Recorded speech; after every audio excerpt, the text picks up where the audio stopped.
bisogna trattarlo bene il viaggio, perché è il nostro ventaglio di ricordo. Oggi siamo in partenza per Igoumenitsa.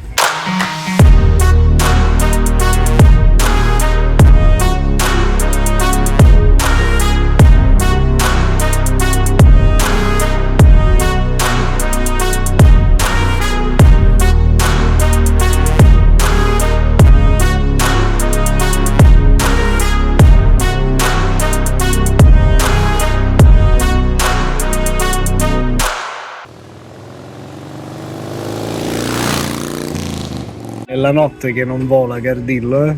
Vola, Ma vola la Bill.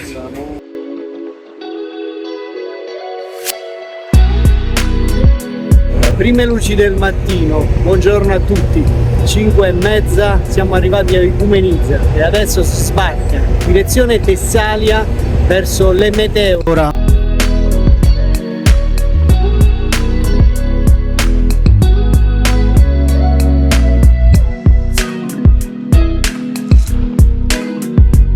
Ho trovato tantissime di queste cappellette sulla strada.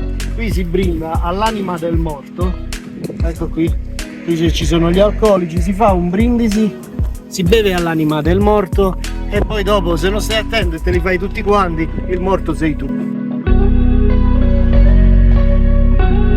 Ed è una gioia immensa vedersi stagliare di fronte a me Meteora. Meteora è un famosissimo centro per la religione ortodossa in Grecia. È costituito da 24 monasteri, di cui solo 6 sono ancora attivi.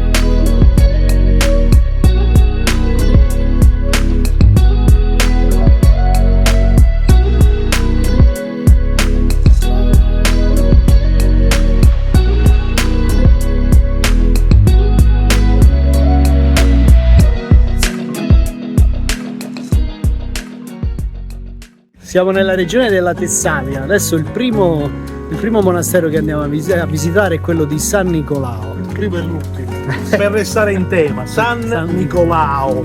Sì.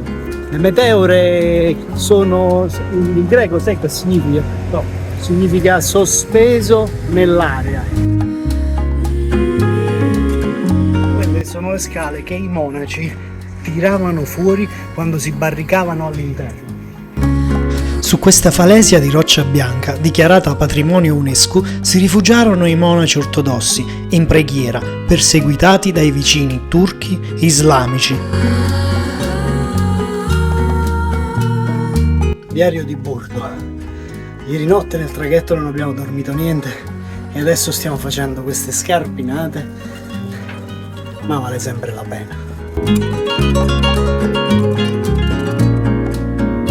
Dei 24 monasteri edificati, solo 6 sono attualmente abitati.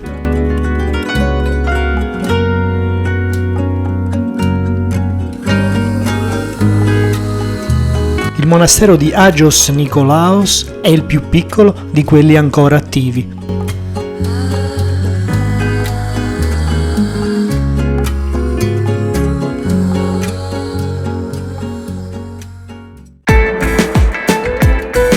Proseguiamo la nostra esplorazione, direzione monastero di Varlam.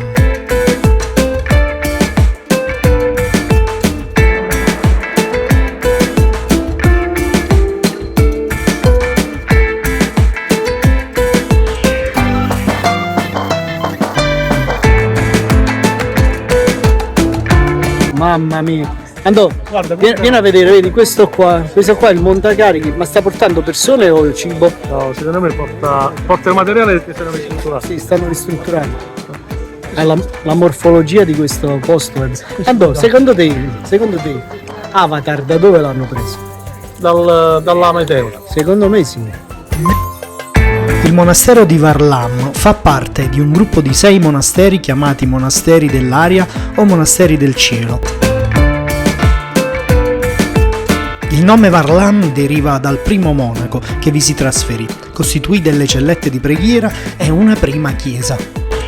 Il nostro viaggio in Grecia non si ferma qui, scenderemo sulla costa, continua a seguirci, iscriviti e metti mi piace al video. Grazie.